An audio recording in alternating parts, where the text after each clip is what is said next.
Halo semuanya, Assalamualaikum warahmatullahi wabarakatuh. Sebelumnya terima kasih bagi teman-teman semua yang sudah tidak dengan sengaja gitu ya ketemu channel ini. Di sini aku ingin sedikit bercerita terkait dengan hal-hal yang memang baru-baru ini aku temui kayak gitu.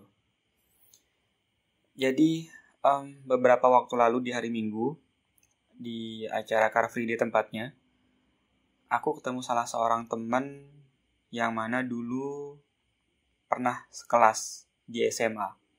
Dan sebenarnya kami juga satu SMP. Dia itu sempat bekerja di salah satu instansi, yang mana instansi yang terkait dengan uang. Mungkin teman-teman sudah tahu arahnya kemana.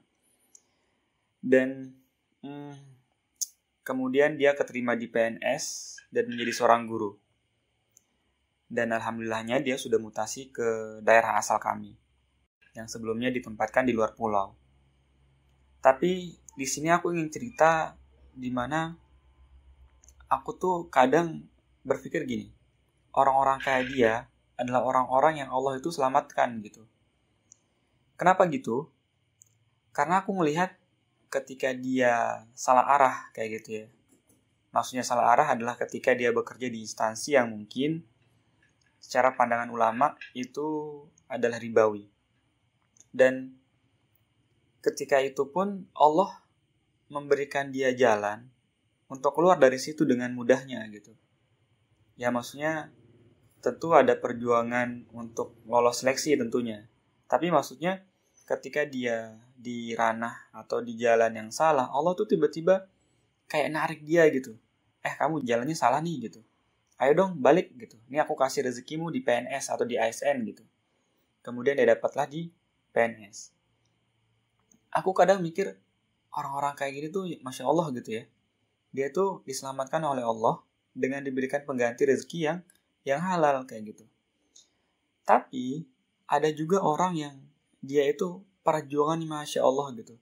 Dari dulu dengan komitmen, dengan faith mereka, dengan keyakinan mereka, mereka tidak ingin nyentuh di ranah itu gitu, di ranah dimana pekerjaan-pekerjaan yang sekiranya ribawi kayak gitu.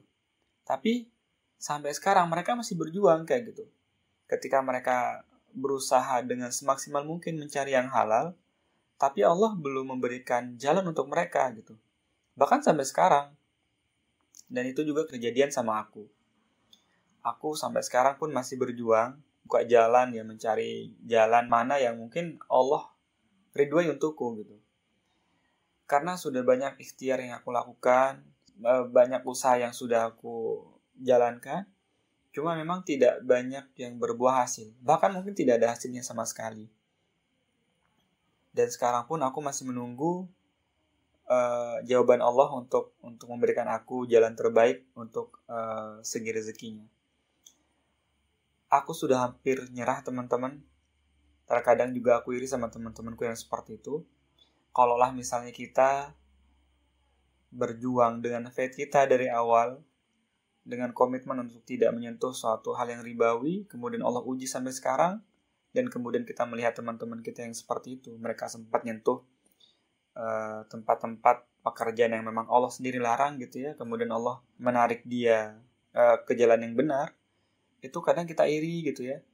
Kapan ya kita bisa kayak gitu? Aku dengar ceritanya dia yang katanya, oh ya gitu, kemarin aku asal ngambil kerjaan aja, nggak tahu ABCD segala macam.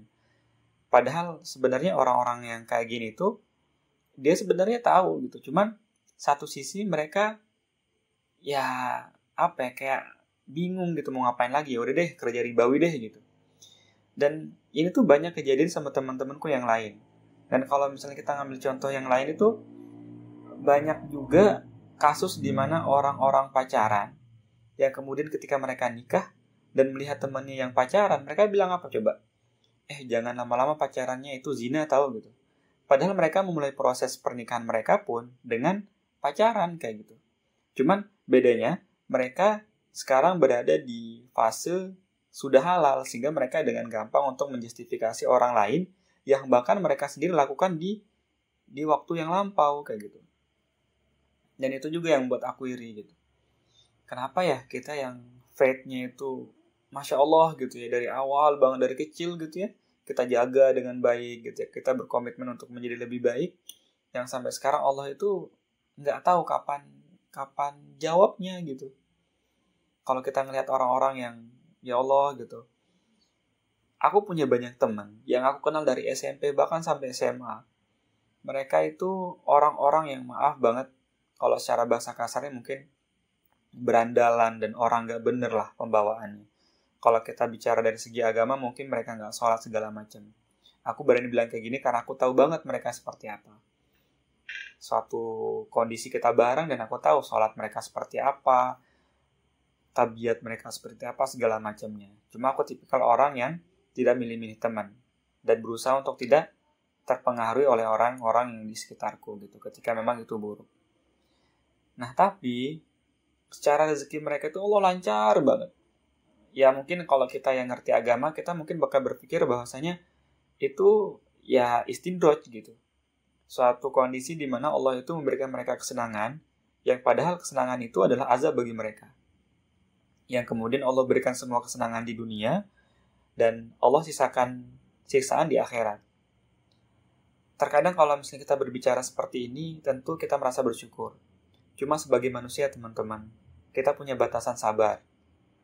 Sabar itu tidak ada batasnya, cuma iman kita yang ada batasnya. Karena kita seorang manusia yang tidak luput dari kesalahan dan khilaf gitu. Nah, kadang iri gak sih kita lihat teman-teman kita yang seperti itu, yang dulunya emang nakal, gak dapat ranking segala macam, tapi Allah itu mudahin banget gitu rezekinya. Sedangkan kita itu dibuat seret terus. Kita gak tahu sampai kapan ikhtiar kita akan berakhir. Cukup berat teman-teman gitu ya, kalau misalnya mengingat perjuangan kita yang banyak gitu.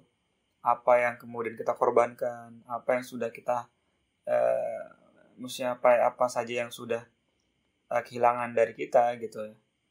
Tapi ternyata belum dibalas sampai sekarang. Dan kita ketemu orang-orang yang dulunya mungkin kita nggak nyangka gitu. Mereka akan sukses, mungkin akan berhasil, atau mungkin punya pekerjaan yang bagus dan layak. Tapi teman-teman, di sini aku nggak bakal kasih kata-kata bijak di mana kesimpulannya ayo kita sabar, kuatin diri bla bla. Karena di kondisiku juga aku sedang sangat-sangat rentan gitu ya. Imanku juga lagi turun gitu ya, mengingat kondisi-kondisiku yang tidak lagi baik-baik saja. Cuma aku ingin bilang, ayo kita sama-sama berjuang. Semoga lebih ke doa sih sebenarnya. Semoga kita bisa melalui ini dengan tetap waras dan tidak gila gitu. Mungkin itu aja teman-teman. Terima kasih sudah mau mendengar. Sekian, wassalamualaikum warahmatullahi wabarakatuh.